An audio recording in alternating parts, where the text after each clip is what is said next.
Assalamualaikum warahmatullahi wabarakatuh. Kembali lagi bersama saya Asep Rojabi dengan channel Oyar Kulon. Oke, tidak perlu berlama-lama, kita hanya membahas beberapa poin terkait dengan pembelajaran kita di dalam mengenali sistem perusahaan, ya, atau supaya ya lebih singkatnya lagi lah, supaya kita enjoy bekerja, ya, atau supaya kita lebih paham untuk melakukan aktivitas di dalam perusahaan, ya, terutama industri sepatu. Saya akan bahas masalah bagaimana sih cara mengatur dan cara membuat supaya tim tersebut lebih baik. Ya, poinnya adalah yang pertama yang kita akan bahas saja. Ya, yang pertama mungkin yang terakhir juga, ya, yang pertama, jadi nggak ada yang kedua lah. Bagaimana membuat tim kita lebih baik dan tim kita menjadi yang terbaik, ya, di lingkungan tim yang kecil. Oke, langsung saja. Yang pertama yang harus dilakukan adalah kita memahami dulu prosesnya, ya, sebagaimana saya sudah membagikan di video sebelumnya. Oke, di video sebelumnya juga sudah membahas bagaimana tentang mengembangkan diri di dalam berkarir, ya, ada kaitannya dengan itu. Tema sekarang adalah bagaimana membuat tim kita menjadi kompak, menjadi solid, dan menjadi lebih baik daripada tim-tim yang lain, ya. Yang pertama adalah, langkah yang pertama adalah Anda harus paham dulu dengan produk yang akan Anda buat, ya. Kalau belum paham, ya baca SOP-nya, ya, satu persatu apa aja proses yang berkaitan dengan Anda. Kalau Anda bagian cutting, harusnya Anda membuka dulu jenis material yang digunakan, terus cutting dies yang digunakan, cutting board yang digunakan, kemudian jenis mesin yang digunakan, itu harus hafal dulu. Terus kemudian layeringnya, susunannya berapa materialnya, itu dulu dipelajari. Kemudian skivingnya berapa tebalnya, berapa lebarnya, itu harus tahu, ya. Jadi itu dulu, dasar-dasar itu dulu. Kemudian di area sewing, itu menggunakan jarum berapa, menggunakan jenis jarum apa, kemudian lagi menggunakan benang berapa play, 2 play atau 1 play, 2 play atau 3 play, ya. Kemudian menggunakan mesin apa, mesin jenisnya overdeck, terus flat atau single atau double single, atau mesin pos 1, pos 2, atau kemudian menggunakan jenisnya apa saja lah, ya, termasuk lemnya, kita menggunakan lem apa, itu harus dikuasai dulu proses itu. Nah, kemudian di assembling juga sama, ya, untuk proses assembling, kemudian temperatur back part molding menggunakan berapa, suhunya berapa, kemudian moldnya jenisnya berapa untuk pembentukan awal, kemudian strobel, mesin jahitan strobel benangnya itu menggunakan warna apa, hitam atau warna putih. Kemudian kalau jenisnya tulas, ya, dia menggunakan capitan depannya itu seberapa senti, ya, itu ada aturannya sendiri yang harus dibaca oleh itu. Kemudian masuk lagi ke insert last, dia menggunakan lasting apa, kemudian masuk lagi ke temperatur pemanas, dia menggunakan suhu panas berapa, kemudian masuk lagi ke gauge atau proses marking lah, marking, dia menggunakan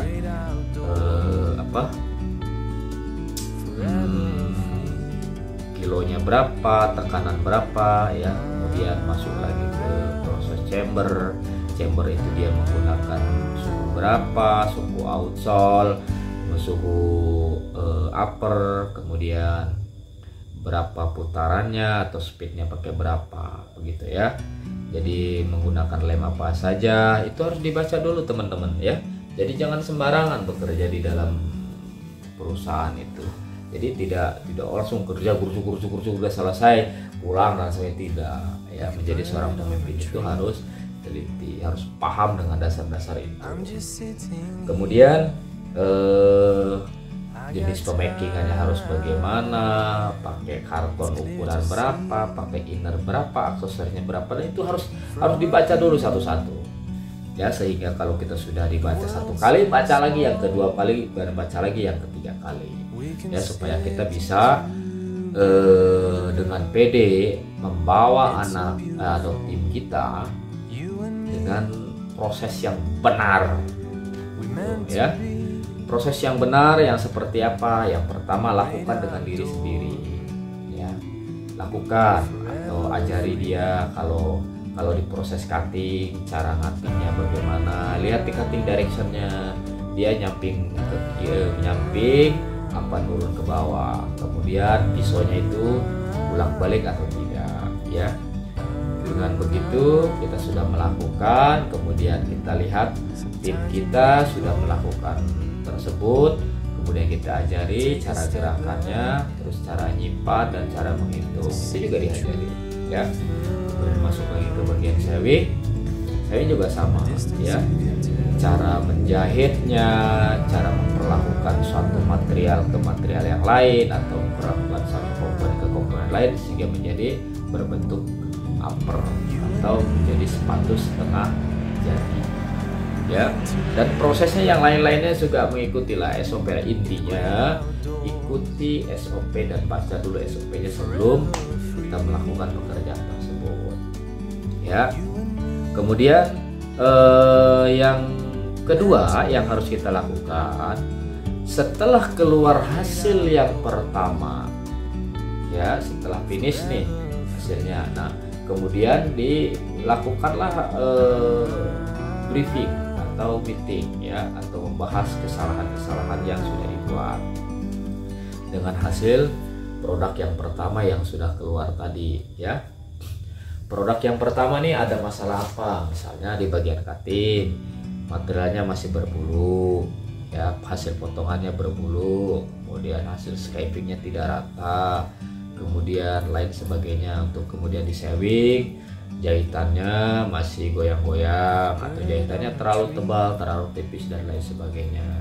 Kemudian di assembling juga sama ya, masih ada oversmen atau kelebihan lem atau nempel rubber ke upper tersebut kurang lurus dan lain sebagainya. Itu dibaca, itu dikasih tahu, maksudnya diinformasikan kepada timnya. Jangan langsung jalan aja, jangan. Itu namanya sontoloyo, itu namanya, itu kerja ngawur guys ya. Kayak gitu tuh teman-teman, kerja ngawur tuh, nggak boleh begitu tuh ya.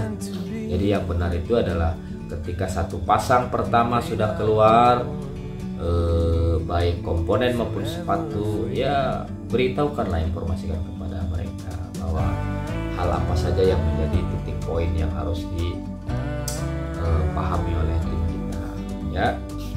Kemudian setelah satu pasang itu keluar, kemudian biarkan sampai di jam ketiga dan jam keempat. Setelah berjalannya waktu, kemudian dilihat lagi hasil produksinya. Hasil produksinya itu sudah baik apa belum ya. Kemudian kalau masih belum baik, yang mana kriteria yang tidak baik tersebut, nah, berikan lagi edukasi ya. Kalau perlu lakukanlah meeting lagi ya. Kamu jangan begini ya kerjanya, jangan sembarangan. Nanti kalau kamu kerjanya sembarangan, nanti akan berdampak seperti ini, wujud barangnya itu seperti ini, kemudian tidak enak dilihat dan tidak sesuai dengan standar sepatu yang sudah ditentukan oleh customer ya. Kemudian setelah itu mengevaluasi ya, atau diinformasiin lagi tuh. Setelah tadi kan masalah teknik dan kualitinya ya membuat produk yang mutunya bagus itu seperti apa. Nah, itu sudah dikasih tahu kan di jam pertama, jam kedua, jam ketiga, jam keempat. Kemudian di akhir session atau di akhir jam nanti kasih tahu. Nah, sekarang kita kerja model ini dengan kualitas seperti ini, dengan orang, dengan tim sebanyak ini, dengan ketentuan target atau ketentuan yang harus kita capai per jamnya sekian pasang. Nah, itu diinformasiin supaya mereka tahu. Kenapa sekian pasang? Karena nilai labor cost-nya itu seperti ini, seperti ini. Kasih tahu aja supaya mereka tahu, oh ya, apa yang dinamakan labor cost atau costing sepatu ini harus berapa pasang di setiap jamnya untuk penggunaan orang sekian orang, ya. Atau lebih jelasnya, penggunaan orang 10 orang harus mendapatkan sekian pasang. Kenapa sekian pasang? Karena ini sudah dihitung oleh perusahaan dengan nilai rata-rata dan kurang lebihnya harus mendapatkan sekian pasang. Itu dijelaskan supaya tim itu juga mengerti. Jadi mereka juga supaya puas bahwa hasil yang dia kerjakan akan menghasilkan sekian rupiah, sekian pasang dan sekian pasang gitu.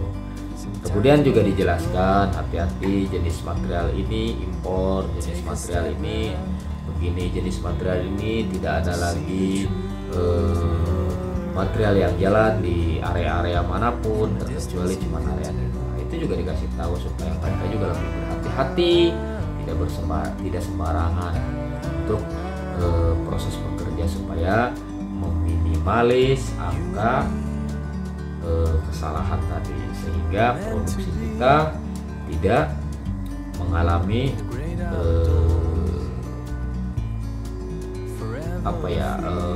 produk yang jelek yang terlalu banyak. Karena semakin banyak produksi yang jelek yang banyak, itu semakin sulit untuk perusahaan bernapas. Artinya perusahaan akan mengalami kerugian yang besar, ya. 1 hari, 2 hari, 3 hari kalau rugi terus masalah, nanti perusahaannya akan mengalami kebangkrutan. Itu teman-teman ya. Jadi buat teman-teman yang baru berkarir di dalam industri sepatu dimanapun bekerja, di HWI atau di Tangerang atau di Para, di Rembang, di Brebes, di Salatiga, dan dimanapun itu sama konsepnya, ya. Jadi itu dulu dasar-dasar itu dulu, ya. Kemudian ada jenis run up yang harus kalian tahu. Run up itu ada kategori maksimal, ya, maksimalnya 24 jam harus di angka sudah sesuai dengan yang sudah ditentukan oleh manajemen biasanya angka targetnya. Jadi selama 24 jam, kalau jam kerja kita 8 jam, berarti butuh 3 hari perusahaan memberikan kesempatan untuk kita atau tim kalian untuk melakukan sebuah pembelajaran. Jadi teman-teman jangan lengah. Jadi hari pertama jalan harus ditentukan minimal keluar berapa dari target tersebut. Minimal 50 atau 60% dari target itu harus keluar di hari pertama. Kemudian di hari kedua minimal 80 sampai 90% di hari kedua. Di hari ketiga sudah tidak ada negosiasi masalah tersebut, harus di angka 100%. Naik turunnya oke lah 99, 98 terus sampai 100%. Itu angka yang harus kita capai teman-teman, ya. Jadi begitu standar yang berlaku di dalam perusahaan. Hampir semua sih perusahaan mengalami hal yang sama, peraturan yang sama tentang teknik mengelola masalah hasil produksi. Supaya apa? Itu dijaga supaya kestabilan perusahaan untuk berjalannya bisnis jangka panjang itu sudah terukur. Kapan dia meraih keuntungan, kapan dia mengembalikan modal atau investasi, kapan dia tinggal meraih keuntungan, begitu. Ya, karena perusahaan juga banyak yang dibayar, mulai dari bea cukai, perizinan, pajak, IMB, ya, kemudian Ya, banyak aturan-aturan yang lain lah yang teman-teman tidak ketahui di dalam perusahaan tersebut ya. Dan nominalnya tidak yang seperti teman-teman lihat 10 juta, 20 juta, tidak, itu hampir miliaran ya. Jadi hampir miliaran. Jadi perusahaan membayar pajak dan membayar ya biaya cukai lah ya, hampir miliaran. Oke. Jadi tidak sembarangan sama perusahaan juga. Jadi kita juga harus benar-benar menjaga perusahaan itu supaya tetap hidup, supaya tetap untung, supaya tetap eksis dengan produk-produk yang kita buat yang berkualitas, sehingga customer itu nambah percaya dan menambah order terus, menumbuhkan kepercayaan customer dengan menjaga produksi kita yang lebih baik. Oke. Kemudian teman-teman juga jangan salah, quality atau produk yang baik itu bukan di tangan tim quality control atau pengecek produksi bagus atau tidak, bukan. Yang bertanggung jawab itu adalah kita. Kita hanya meyakinkan bahwa ada standar dari customer yang diinformasikan melalui tim quality control tentang produk-produk mana yang boleh, mana yang tidak boleh, mana yang ya A grade, mana yang B grade, mana yang C grade. Kategori C grade yang tidak boleh diekspor atau tidak boleh dikirim dan tidak boleh dimasukkan. Kategori B grade ini boleh diekspor, tetapi ada cara khusus teman-teman ya. Yang tidak ada syarat adalah sepatu yang A grade atau sepatu yang bagus tentunya. Ya, tentunya kita tidak mau mengalami tidak mau membuat sepatu yang jenisnya yang C grade dan yang B grade.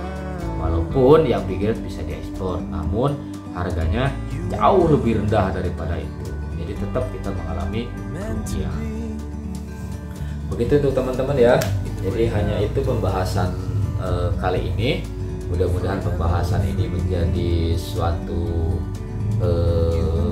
penambah ilmu atau wawasan untuk kita semua, termasuk saya. Saya juga masih belajar.